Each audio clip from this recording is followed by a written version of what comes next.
Yeah, thank you very much for organizing this nice series of seminars and for giving me this opportunity to present this work here. This talk is based on various papers. The first one here is can be viewed as a review on classical de Sitter string backgrounds, and so this one was written with Niccolò Crebiori and David Erkinger, and this last two with Paul Marconnet and Tim Braser. All right. Let me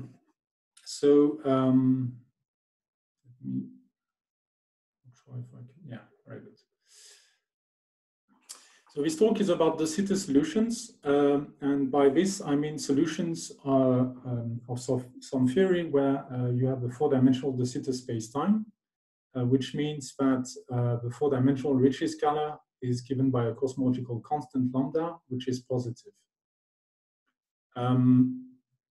We're interested in those because de Sitter solutions or quasi-de Sitter solutions appear in cosmological models, which are in good agreement with observations. More precisely, they appear in periods of accelerated expansion of our universe, where the dark energy is well approximated by cosmological constant lambda. So, for instance, in the late universe, as described by lambda CDM, or in the early universe, as described, for instance, by slow single-field inflation. So, given this situation, it's natural to ask whether de Sitter solutions can appear within a fundamental theory of nature and or quantum gravity theory. And here we're interested in string theory. And as you know, the answer is that it's actually difficult to get well-controlled de Sitter solutions. So there's been various approaches to this problem, some perturbative, some not, for instance, KKLT or the large volume scenario. But here in this talk and this work, we're going to focus more on the classical regime of string theory. So we're going to focus on the classical de Sitter string backgrounds. So what do we mean by those? So first, the motivation for those is that, well, we're working there in a comparatively simple and well-defined framework where we have good chances to control approximations. So more concretely, we are talking of 10-dimensional space-time, which is split as a 4-dimensional de Sitter space-time and a 6-dimensional compact space M. And we typically have fluxes around and D-branes and orientifolds. And we can describe such a solution either from 10 dimensions through type 2 supergravities, for instance, or sometimes equivalently in a 4-dimensional effective description with a scalar potential V. So given this framework and this type of solutions, the question of whether we can have a classical de Sitter solution is a very well-posed question because all equations are very clear and what you need to solve is very clear. So now what is the answer to this question? Well, there's actually a cost to the simplicity of this framework. We do not have many ingredients at hand here. So it's a very constrained framework. As you know, there are many no-go theorems against these solutions. But as a consequence, it's very difficult to find such solutions. And actually, no classical de Sitter string background is known up to date, but finding some is not fully excluded for now. This brings me back to the initial question, do classical de Sitter string backgrounds exist? So the first part of the talk will go together through some attempts to find such solutions and maybe also to constrain more of the possibilities on those. But one could take another approach. As you know, there's been a conjectured answer to this question, which is no, within the Swampland program. The Swampland program aims at characterizing what can be obtained from string theory. And so it's in particular interested in this question of finding de Sitter solutions. And there's been some conjectures saying that no, there cannot be any de Sitter solution, at least in some asymptotic regime, which could, for instance, be classical. So can we actually trust these Swampland de Sitter conjectures? Well, the best thing to do to answer this question is actually to test them. And we're going to do this pretty accurately by comparing them to various no-go theorems. We'll do so, and it's going to work pretty well. And therefore, we may wonder whether there's a deeper physical reason why there should not be any de Sitter. And we could look for such a reason through the relations between Swampland conjectures or within the web of conjectures. This may hint at a more fundamental principle behind this obstruction to get de Sitter solutions. So the plan of my talk is the following. As I said, first we'll search for classical de Sitter string backgrounds, and we'll discuss various difficulties that we face. Then we'll turn to the Swampland de Sitter conjectures and compare them to the Number Theorems, and we'll see that there's actually a very surprising quantitative match between the two. And then very quickly, I'll say a few words about going deeper into the web of conjectures and relate this to the Swampland distance conjectures and various bounds we can propose there, as already discussed in the previous talk. Okay, I hope you still hear me, because I cut any picture. Yes, yeah. Very good, thanks. Yeah. So I will go on. Remove this, yeah. All right, so I will start with this classical de Sitter solutions. So as I said, we are now looking for solutions of 10D supergravity, which has a 4-dimensional de Sitter spacetime and a 6D compact manifolds. And as I said, typically you also have fluxes around and intersecting orientifolds and D-brane, and also typically some curvature. So the 6-dimensional Ricci scalar is negative. We're going to use a very standard ansatz, which is that we're going to take the 6-dimensional manifold to be a compact group manifold, and we're going to assume constant fluxes and so-called smeared sources. And so we're going to focus on such an ansatz, and a different ansatz was considered recently in this series of papers. And well, I do not have time to discuss those further here. So everything I will say from now on is more about the more standard ansatz here.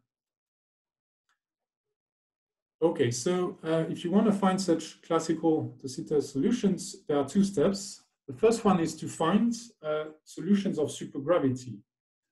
So as I said, this is very constrained. There are many Number Theorems, but still you can actually find some. And this is the list of papers where such solutions were found. Most of the solutions were previously found in type 2A with intersecting O6D6, or some sort of T-dual version of it with O5 and O7. What I will present later are the new results where we actually found solutions with O5D5. Once you have such supergravity de Sitter solutions, you ask yourself whether they belong to a classical string regime, meaning whether the string coupling constant is small, GS is small, whether you have a large volume, and this sort of requirements. This question has been studied from various approaches in these papers, and when you actually require this, there is no solution which is left. Means that the supergravity solutions you had before cannot be made classical. So that's the situation. So let me walk you through these two steps. Okay, so first we want to look for de Sitter solutions in supergravity. So we need to know a bit where to look, and therefore a bit about the no-go theorems and the parameter space.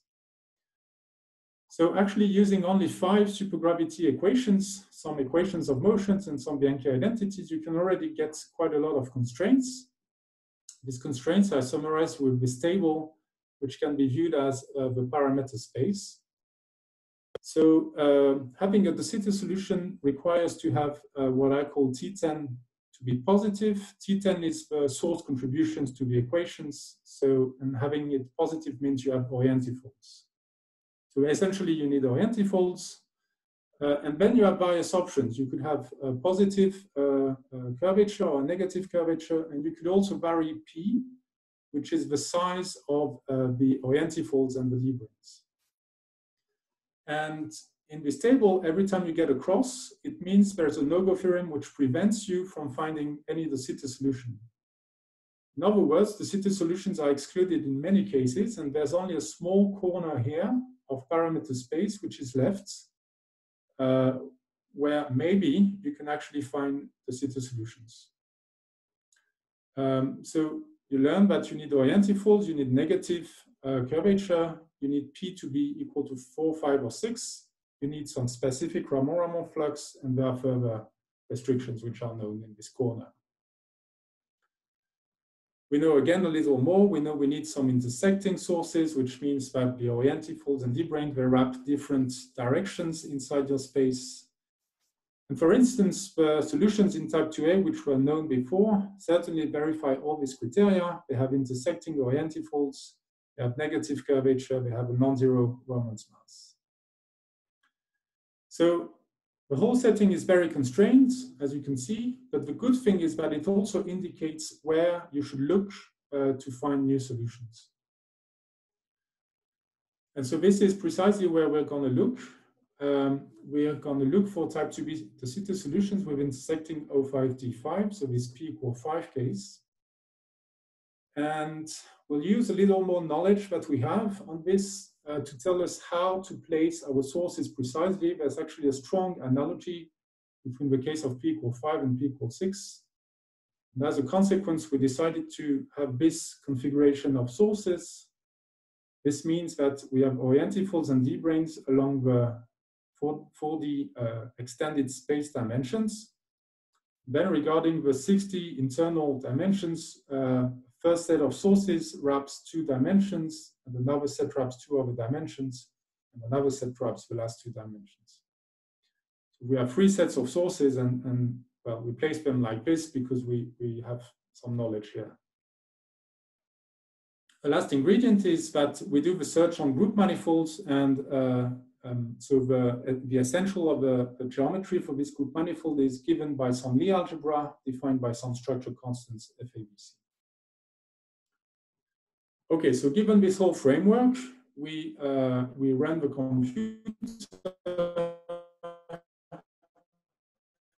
and we find numerically 7 solutions in type 2b with intersecting orientifolds placed, as I just told you before, on group manifolds. So to give you a taste what these solutions look like, here's one example where I give the values of the structure constants, the fluxes, and source contributions for each of the 3 sets. The values given here are given in units of 2 pi ls. For instance, you can see that we have 3 sets of sources given by T10(1), T10(2), and T10(3). The first 2 numbers are positive, which says that you have orientifolds there. The last one is negative, which says you only have d-branes. For these solutions, we do get certainly a positive R4 with this value here. Okay, so that's one solution. Once you do find this, there's a little more to be done. Actually, you need to verify that your group manifold is indeed compact. This is quite technical, and I don't really have time to discuss this, but because of the way we proceed, we need to identify what group manifold we have, and therefore which algebra we're dealing with, and whether there's a lattice which can make this compact. This gives some constraints on the structure constants, and it's a bit involved, but so we could prove this for 4 solutions at least. So for 4 solutions at least, we're sure to have good de Sitter supergravity solutions. Given these solutions, you can also test their stability. And I don't have time to say much about this here, but it's a fact that all de Sitter solutions in supergravity that are known in this framework are perturbatively unstable. And so we tested this again by developing some new tools, and we found again that our 17 solutions are also unstable. Okay, so that's it for this supergravity de Sitter solutions. And now I will turn to this second step of checking this classical regime.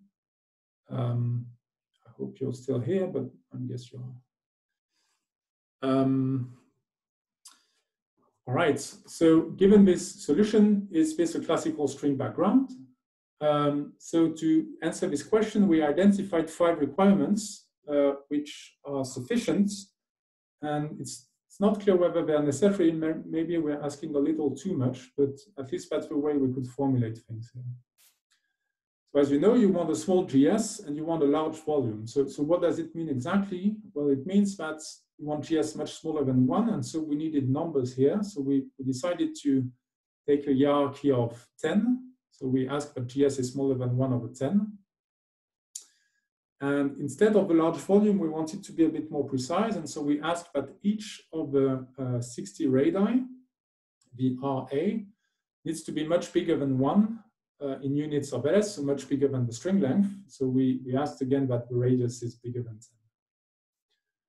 10. But that's not all, actually. You also need to verify that the harmonic components of the fluxes are quantized. And in our conventions, it means that the flux number should be given by some integer here, divided by some radii. You also need to take care of the number of orientifolds. Indeed, the number of orientifolds is finite. It's actually fixed by the geometry. And so you cannot just choose it. It's fixed. And so the number of sources, NSI, which is given by the difference between the number of orientifolds and the number of D-branes, this number is actually bounded by the number of orientifolds. This number of sources enters precisely in this T10I, this source contributions. So you need this number of sources to be an integer, and you need it to be smaller than the orientifold number.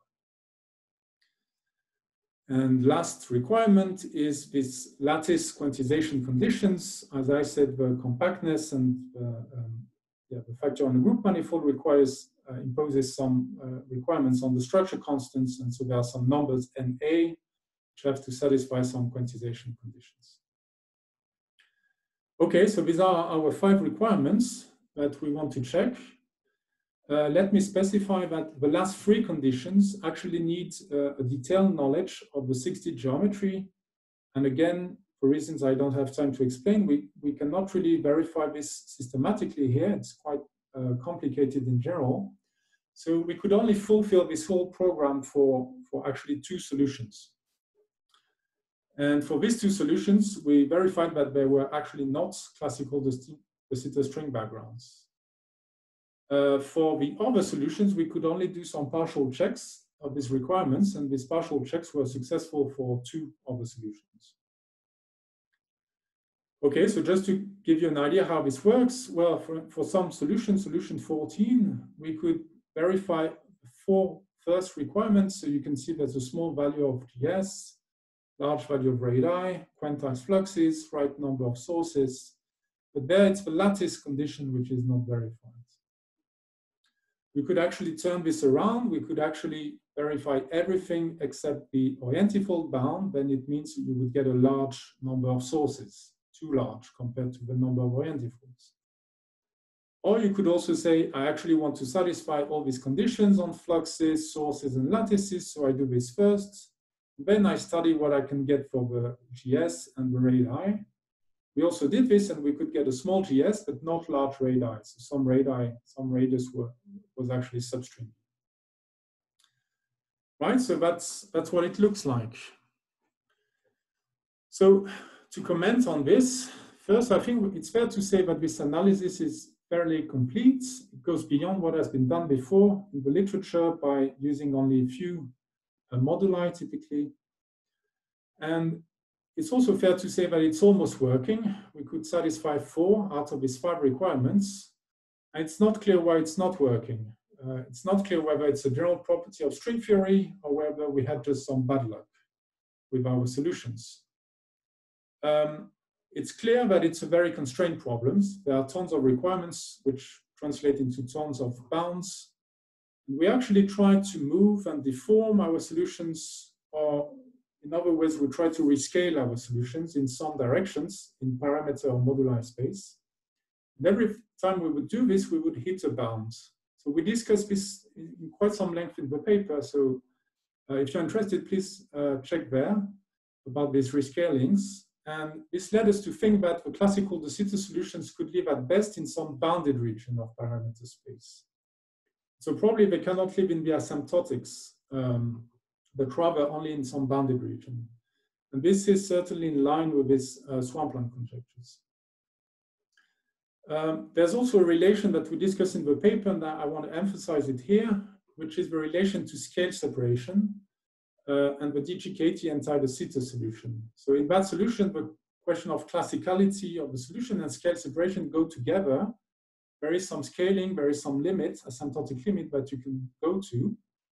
And it's not stopped by some bounds. And I think the reason is that in that case, there are less bounds. For instance, there's no lattice constraint there because it's a flat torus.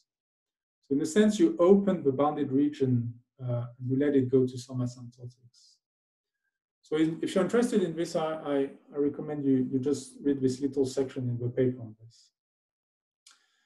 Okay, to summarize what I said so far, I said there were some no-go theorems, and this indicates some remaining region in the parameter space where you can actually find some de Sitter supergravity solution. That's what we did. And then we did some classical regime analysis with the comments I just made. Yeah. All right. Now I will turn to the Swampland de Sitter conjectures and the idea of testing them. So the idea is to compare this fairly precise approach I've just presented to these conjectures. So I think most of you know already about the Swampland de Sitter conjectures, which forbids de Sitter solutions. So I will be a bit fast on this. So the initial version of this conjecture can be phrased as this. It has to do with a four-dimensional theory of minimally coupled scalar fields with a potential V of phi. And the criterion for this theory to be part of a landscape and not the swampland is the following. The potential should satisfy this inequality here, which has to do with the gradients, or roughly speaking, the first derivative of potential compared to the potential itself. And the ratio is given by some number C of order 1. This inequality implies that there cannot be any de Sitter solution coming from string theory, where here the de Sitter solutions correspond to an extremum of the potential. Okay, various criticisms have been raised against this conjecture, and they're listed here. The first question which was asked was whether this is an example-based proposal, for instance, from no-go theorems, or whether there's a deeper physical reason for this proposal. Another question is, what is this value of C, this number? And the last point which was made was that maybe you should actually allow for maxima, de Sitter maxima. So all this criticism led to various refinements of his conjectures, which are listed here. The first type of refinements was to include this notion of stability, meaning the second derivative of a potential, or this eta v parameter. And the second refinement, which is a little more subtle, is to say that, well, actually, there's no de Sitter solution, only the asymptotics of the moduli space, which may correspond to a classical regime. This last point is reminiscent or generalization of the Dine-Seiberg argument. And so the point is that now you should consider this inequality only in the large field limits. Okay, a last point in this conjecture is this trans-Planckian censorship conjecture, or TCC. The starting point there was, interestingly, some physical arguments about trans-Planckian modes, which was conjectured. I don't have time to review this argument, but when applied to a scalar field and a potential in 4 dimensions, it led to this inequality on the potential. So the potential is bounded by a decreasing exponential with some fixed number C0. This implies this inequality on this ratio, where the C0 is this number, square root of 2/3 in 4 dimensions. So this should be compared to this ratio here, because it's very similar. And it's very interesting because first, this TCC provides a physical motivation for such an inequality. Secondly, it actually gives a number, a value C0. So it answers the various criticisms which were raised before. And last but not least, in this paper, or in this approach, the asymptotic limit is actually crucial. So this is also very interesting. So now we have these TCC bounds, or at least we interpreted it this way in our paper, that C should be bigger than this number C0, which is square root of 2/3 in 4 dimensions. Okay, so now we want to test these conjectures against no-go theorems. So I presented you this table before. And so every time you have a cross, there's a no-go theorem. And in the remaining corner here, well, maybe there's a reason preventing us from accessing the classical regime, but this was not so clear in our examples. And at least there's no no-go theorem formulation of this obstruction. So for now, we'll leave this corner aside, and we will rather focus on all these crosses, all these no-go theorems. So I rewrite this table here by with numbers corresponding to these various no-go theorems. The number in blue is a no-go theorem. So either these are these crosses, or this, the no-go theorems indicates a necessary ingredient to get the sitter. For instance, this Ramond flux I mentioned before. Now the work to be done is to put these various no-go theorems in such a format that it can be compared to the Swampland conjectures. Let me give you an example on this. So let's take this no-go theorem number 2, which works for p equals 7 or 8, or p equals 4, 5, 6 without this Ramond flux. So this no-go theorem is first formulated in 10 dimensions. In 10 dimensions, you can combine supergravity equations of motion to get this expression for R4. And you can see that R4 is actually negative. It's given by minus a square, and here minus a square, provided this coefficient is positive. And this coefficient is positive thanks to the assumption of this no-go theorem. So this quantity is negative with this assumption, and it means you cannot get the sitter solution. So that's the no-go theorem.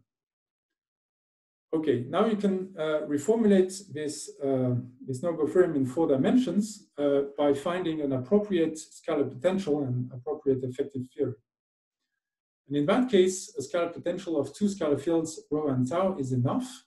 And indeed, you can find a combination of the potential and its first derivative, which gives you precisely the same combination as above, except that now we are off shell. So we have rho and tau dependence. When rho and tau are equal to 1, we are precisely at the extremum, and then this first derivative vanish, and we are left with precisely the same equation as above. So that's interesting, because now we have another formulation which is valid off shell in terms of the potential, and there's a little more work to be done, but this can be brought to what I call the Swampland format. So this ratio here, and bigger than a C number. And the C number can be computed from these coefficients here, this inequality. So that's how we do. And interestingly, in that case, for p equals 4, this number is actually precisely square root of 2/3. More generally, this number is bigger than square root of 2/3. This is very surprising, because you get here for free precisely the TCC bounds. I say for free, and I say this is surprising because here I have just done some supergravity work in 10D or in 4D. I have not talked of any quantum gravity argument. I haven't taken any limits nor any average. So this is quite surprising that we get on the nose precisely this number. Of course, from a Swampland perspective, supergravity is a quantum gravity theory in some limits. So, of course, from this perspective, it's all consistent. But at first, it's quite surprising. So now we wanted to do this work precisely for all the other no-go theorems I listed. So that's what we did in this paper. And this is the results. Here, that's the list of no-go theorems with the various assumptions for those. And these are the C numbers that we obtained. As you can see, the TCC bound is always satisfied, and sometimes satisfied with saturation.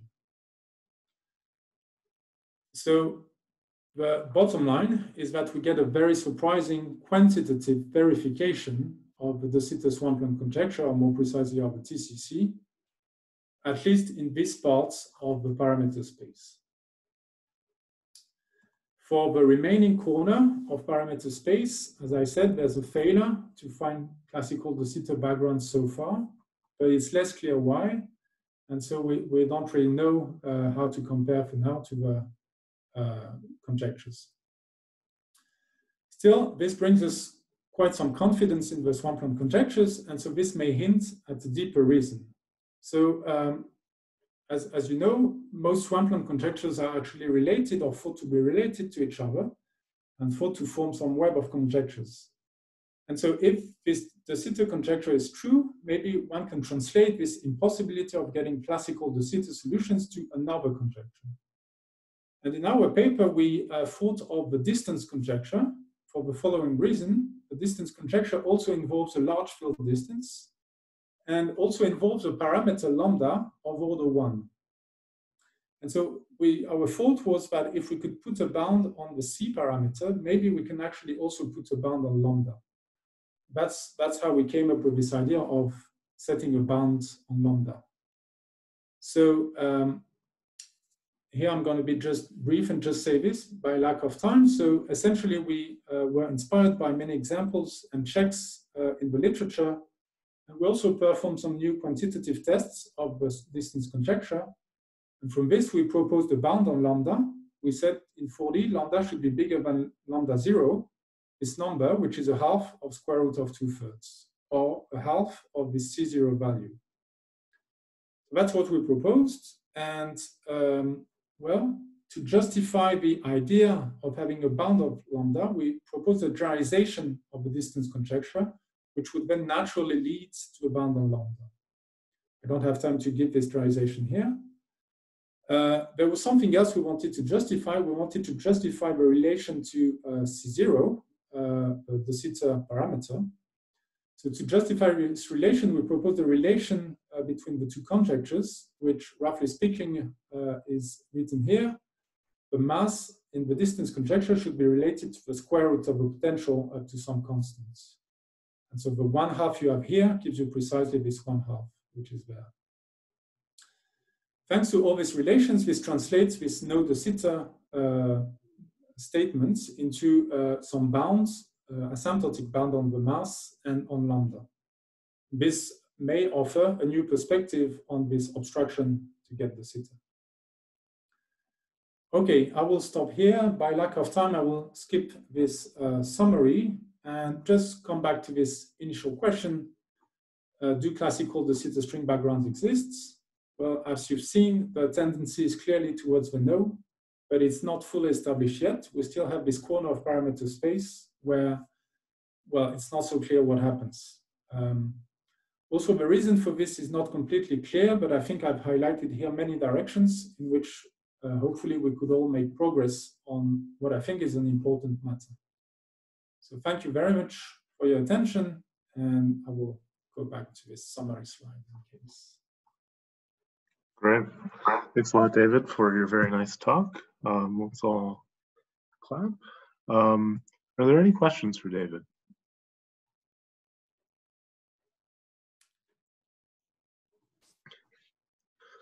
Well, while we wait, I think I have one. So I was a bit confused about the origin of this potential that you introduced in deriving these bounds. Where is that the actual potential on moduli space, or? Right. So for instance, the potential which enters in yeah, right here in this table, or yeah. Mm-hmm. Yeah. So this is the how can I phrase this?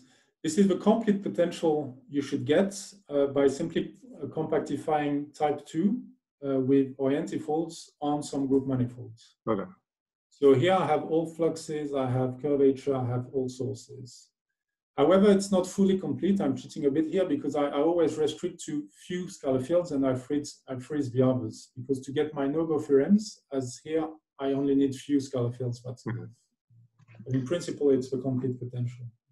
And the fact that the system of equations and constraints was so seemingly sensitive, do you expect ignoring these additional degrees of freedom, or these even like higher perturbative corrections, stuff like that, will that qualitatively change the nature of the solution? Or I guess what I'm asking is, how robust are these numerical solutions to small perturbations? Right, that's a very good question. So as I said very, very briefly, we could see already with only 4 fields but they are perturbatively unstable. So already with just 4 fields, it's unstable. Okay. Now, more generally, it's a fair question to ask, even if we had found a stable one, what happens to higher order corrections? And that's a valid question. But the nice scenario would be that you manage to stabilize all your moduli in such values that so for instance, GS would be small and the volume would be large and so on, so that the correction should be neglected and effects of the corrections could be small, and you would maintain yourself in the vacuum. That would be the ideal situation, but that's not what is found for now.